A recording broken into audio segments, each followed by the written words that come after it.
पुणे बेंगळुरू राष्ट्रीय महामार्गावरील निपाणीजवळ उड्डाणपूल उभारण्यात येतोय। या पुलाच्या भरावाचा मोठा भाग कोसळलाय। यामुळे महामार्गाच्या कामाच्या दर्जाबाबत शंका उपस्थित होऊ लागली आहे। पुणे बेंगलोर राष्ट्रीय महामार्गावर निपाणीजवळ उड्डाणपुलाचं काम सुरू आहे। हे काम अद्याप पूर्ण झालं नसतानाच भराव ढासळल्याची घटना घडल्यामुळं वाहनधारकांनी तीव्र संताप व्यक्त केलाय।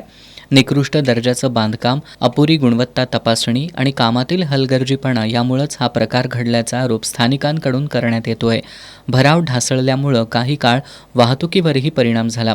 सुदैवानं कोणतीही जीवितहानी झाली नसली तरी भविष्यात अशा घटना टाळण्यासाठी संबंधित यंत्रणांनी तातडीनं चौकशी करून दोषींवर कठोर कारवाई करावी अशी मागणी वाहन चालक आणि नागरिकांकडून होतीये।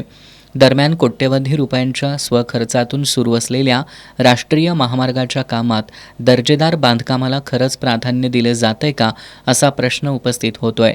या प्रकरणाची सखोल चौकशी करून निकृष्ट काम करणाऱ्या संबंधितांवर योग्य ती कारवाई करण्याची मागणी जोर धरू लागली आहे।